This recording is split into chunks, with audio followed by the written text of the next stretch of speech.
Assalamualaikum warahmatullahi wabarakatuh. Nama saya Bilal Hawari, nomor mahasiswa 318101273. Kelas PPD, jurusan Pengelolaan Perhotelan. Saya akan mempresentasikan proposal saya yang berjudul Eksperimen tentang pengaruh substitusi tepung ubi ungu terhadap kualitas pembuatan roti burger. Bab 1. Pendahuluan latar belakang. Roti burger merupakan roti yang terbuat dari tepung terigu protein tinggi, yeast, gula, bread improper, garam, mentega, susu bubuk, air, dan biasanya dengan tambahan biji wijen. Roti burger digunakan pertama kali sebagai sajian sandwich atau lebih dikenal dengan nama hamburger. Bahan dasar utama dalam pembuatan roti burger adalah tepung terigu yang berasal dari gandum putih. Tepung terigu sebagai bahan utama pembuatan roti burger digunakan untuk menghasilkan protein yang disebut gluten. Gluten dihasilkan dari pembuatan enzim pada tepung. Gluten bersifat lengket dan membentuk lembaran seperti karet pada adonan. Untuk mengurangi ketergantungan terhadap terigu, perlu dicari sumber tepung dari bahan baku lokal seperti berasal dari umbi-umbian. Salah satu umbi-umbian tersebut adalah ubi jalar ungu untuk diolah menjadi tepung ubi jalar ungu. Tepung ubi jalar ungu mempunyai kadar abu dan kadar serat yang lebih tinggi, serta kandungan karbohidrat dan kalori yang hampir setara dengan tepung terigu. Hal ini mendukung pemanfaatan tepung ubi jalar ungu sebagai alternatif sumber karbohidrat yang dapat disubstitusikan pada produk terigu dan turunannya yang bernilai tambah bagi kesehatan. Roti burger merupakan salah satu produk turunan dari terigu yang banyak dikonsumsi oleh masyarakat. Salah satu yang mungkin bisa disubstitusikan pada pengolahan roti burger yaitu tepung ubi ungu. Selain untuk variasi, pengolahan tepung ubi ungu akan memberikan warna khas ungu pada roti burger tersebut dan mempengaruhi kualitas rasa yang berbeda dari roti burger biasa serta juga akan menambah nilai gizi roti burger. Oleh sebab itu, penulis tertarik melakukan penelitian dengan judul Eksperimen tentang pengaruh substitusi tepung ubi ungu terhadap kualitas pembuatan burger. Rumusan masalah. 1. Berdasarkan latar belakang di atas, maka permasalahan yang akan dikaji oleh peneliti dalam penelitian ini adalah bagaimana kualitas produk roti burger ditinjau dari aspek warna, rasa, aroma, dan tekstur. 2. Pada beberapa persen komposisi roti burger yang memiliki kualitas terbaik. Tujuan penelitian. Eksperimen dengan tujuan eksperimen tentang pengaruh substitusi tepung ubi ungu terhadap kualitas pembuatan roti burger memiliki tujuan sebagai berikut. 1. Yaitu untuk mengetahui bagaimana kualitas produk roti burger menggunakan 75% tepung ubi ungu dan 25% tepung terigu. 2. Untuk mengetahui bagaimana kualitas produk roti burger menggunakan 65% tepung ubi ungu dan 35% tepung terigu. 3. Untuk mengetahui bagaimana kualitas produk roti burger menggunakan 50% tepung ubi ungu dan 50% tepung terigu. 4. Untuk mengetahui bagaimana kualitas produk roti burger menggunakan 75% tepung terigu dan 25% tepung ubi ungu. 5. Untuk mengetahui bagaimana kualitas produk roti burger menggunakan 65% tepung terigu dan 35% tepung ubi ungu. Manfaat penelitian. Hasil pembuatan roti burger dengan menggunakan tepung ubi ungu diharapkan memiliki manfaat sebagai berikut, yaitu pertama, bagi akademik, menyajikan data mengenai eksperimen tentang pengaruh substitusi tepung ubi ungu terhadap kualitas pembuatan roti burger. 2. Bagi industri, memberikan data hasil penelitian lebih lanjut produk tepung ubi ungu. Adanya roti burger ubi ungu ini diharapkan industri dapat memperbanyak produksi tepung ubi ungu. Tiga, bagi pemerintah. Dapat menjadi salah satu produk diversifikasi pangan dari komunitas umbi-umbian dalam hal ubi ungu. 4. Yaitu bagi masyarakat. Manfaat bagi masyarakat khususnya penggemar burger memberikan inovasi baru berbahan dasar bahan lokal yaitu ubi ungu. Bab 2. Landasan teori. A. Landasan teori. 1. Tinjauan umum tepung terigu. Tepung terigu merupakan bahan dasar dalam pembuatan roti dan biskuit. Tepung terigu diperoleh dari biji gandum atau Triticum stipum yang digiling. Gandum digolongkan berdasarkan kekuatan warna butirannya. Gandum dibagi menjadi 7 kelas yaitu red sharing, durum, durum merah, hard red winter, soft red winter, putih, dan campuran. Tepung terigu adalah tepung yang terbuat dari biji gandum yang dihaluskan. Di pasaran dijual beberapa jenis tepung terigu. Jenis pertama adalah tepung terigu rendah atau soft wheat. Tepung ini mengandung protein gluten antara 8-9%. Tepung terigu rendah protein memiliki kandungan protein yang rendah, cocok untuk membuat adonan kue kering.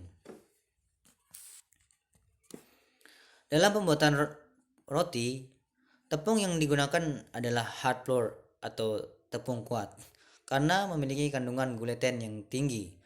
Gluten berfungsi untuk penyangga udara yang terbentuk oleh aktivitas yeast dan sebagai penopang dan struktur kerangka roti.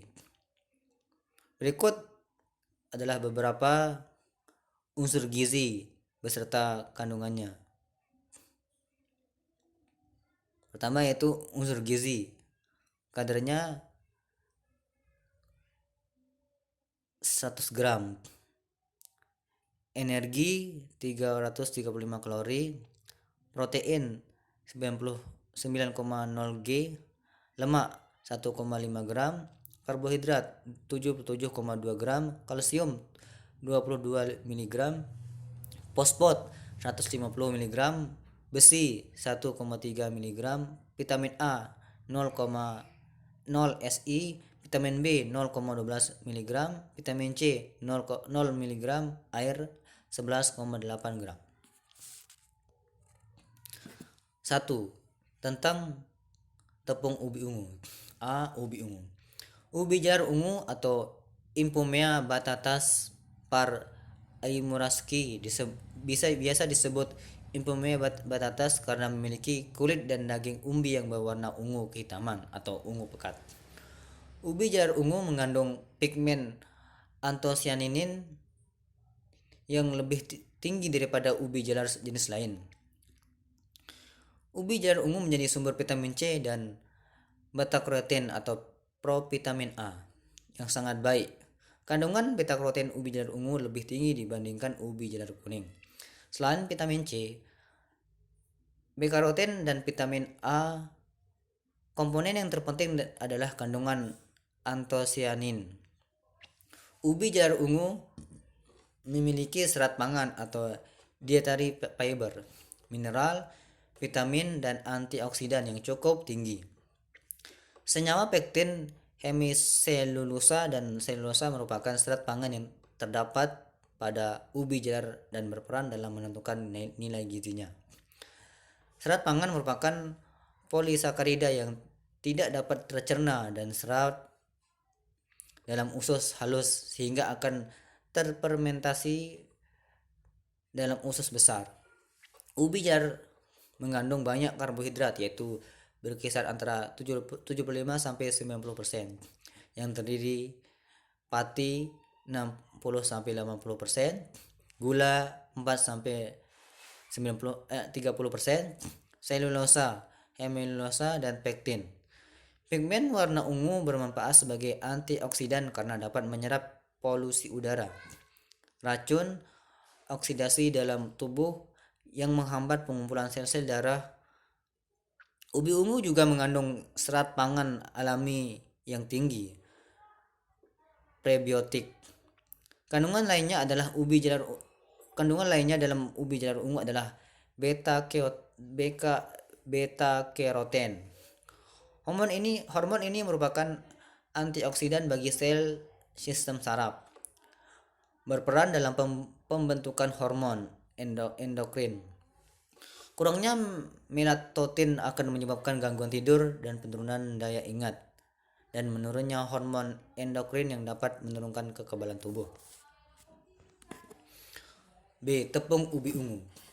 Pengolahan ubi jalar ungu menjadi tepung merupakan salah satu cara untuk menyimpan dan mengawetkan ubi jalar ungu. Tepung ubi jalar ungu merupakan hancuran dari ubi jalar yang dihilangkan sebagai kadar airnya, sekitar 7%. Tepung ubi jalar ungu merupakan penumpukan atau chip atau irisan ubi jalar kering. Tepung ubi jalar ungu memiliki bentuk seperti tepung biasa dan berwarna ungu keputihan. Namun, setelah terkena air, warnanya menjadi ungu tua. Ubi jalar ungu yang dijadikan tepung juga akan lebih mudah dimanfaatkan sebagai bahan baku industri pangan maupun non-pangan. Tepung ubi jalar ungu memiliki kandungan gula yang cukup tinggi sehingga dalam pembuatan produk berbahan baku tepung, ubi jalar ungu dapat mengurangi penggunaan gula sebesar 20%.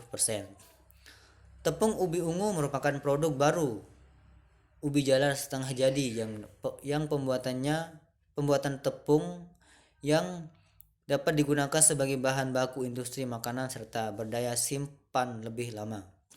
Pembuatan tepung ubi ungu secara konvensional yaitu chip kering yang dibuat dengan proses penggilingan dan pengayakan. 2. Tinjauan pembuatan roti burger. Tepung terigu. Tepung terigu merupakan bahan dasar dalam pembuatan roti dan biskuit. Tepung terigu diperoleh dari biji gandum atau Triticum aestivum yang digiling. Yang kedua yaitu air. Air merupakan komponen terpenting dalam proses pembuatan roti karena hanya dengan air dimungkinkan terjadi suatu adonan. Air juga dapat mempengaruhi penampilan, tekstur serta cita rasa makanan. Selanjutnya yaitu yeast. Ragi merupakan bahan terpenting untuk pembuatan roti. Penggunaan ragi akan menentukan hasil dari roti. Ragi juga dapat memberikan aroma dan membuat adonan elastis dan lekat sehingga roti memiliki aroma yang khas. Selanjutnya yaitu gula. Gula yang biasa digunakan adalah gula pasir. Fungsi gula pasir adalah untuk memberi rasa manis sebagian makanan dari yeast agar dapat berkembang. Lemak. Lemak adalah bahan yang sangat penting dalam pembuatan produk patisserie. Lemak pada roti berfungsi untuk meningkatkan nilai gizi. Penambahan rasa memperkuat jaringan gluten tepung, melembabkan adonan dan menghambat pembusukan. Susu yang digunakan adalah susu berbentuk bubuk karena memiliki fungsi nilai gizi dan membangkitkan rasa serta aroma. Yang terakhir yaitu telur. Telur merupakan salah satu bahan penting untuk dapat membuat kue atau roti yang baik. Baik buruknya telur dapat mempengaruhi kualitas roti.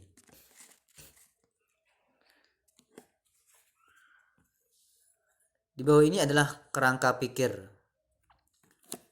tepung ubi jalar ungu. Selanjutnya yaitu roti burger menuju metode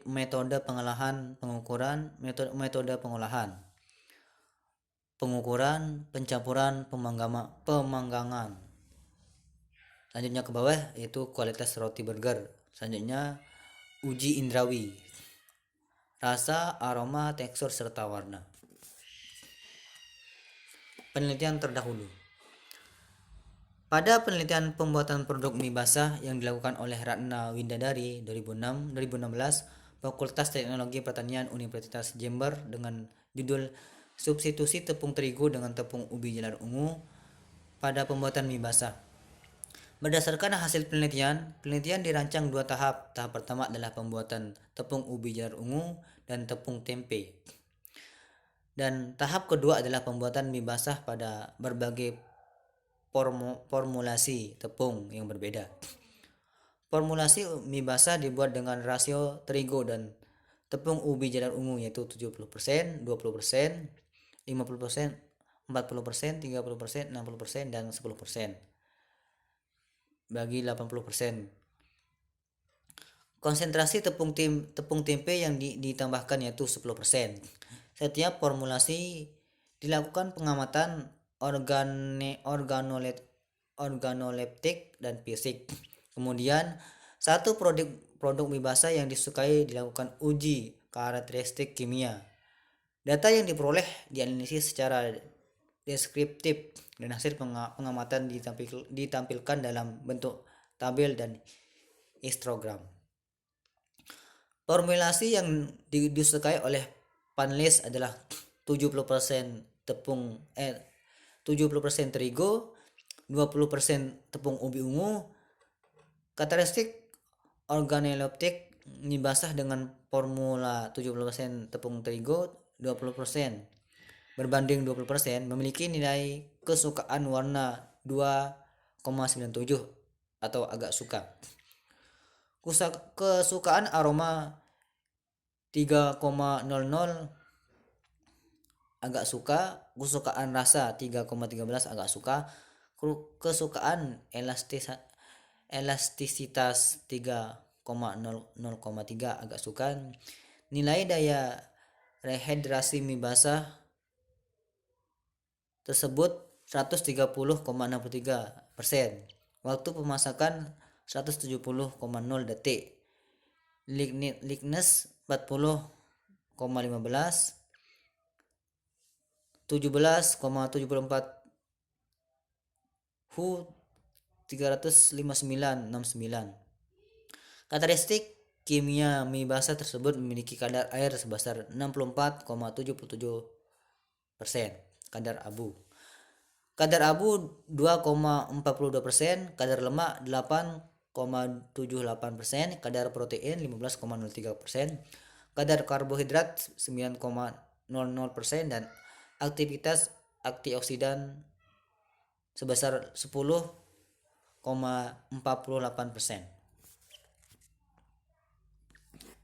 Lokasi dan waktu penelitian. Penelitian akan dilakukan di daerah kos atau rumah penulis dan di lingkungan STP AMTA Yogyakarta. C yaitu populasi dan sampel. Sugiono 2015 61 menerangkan populasi adalah wilayah generalisasi terdiri dari objek atau subjek yang mempunyai kualitas dan karakteristik tertentu yang ditetapkan oleh peneliti untuk dipelajari dan kemudian ditarik kesimpulannya. Peneliti akan melakukan eksperimen dan penelitian di daerah kos penulis dan di STP AMTA Yogyakarta. Jadi populasinya yaitu lingkungan terdekat dan mahasiswa STP AMTA Yogyakarta. Jadwal penelitian. Penelitian direncanakan akan dilakukan di waktu luang seperti setelah libur semester dan pada hari-hari senggang lainnya. Yang terakhir yaitu daftar pustaka.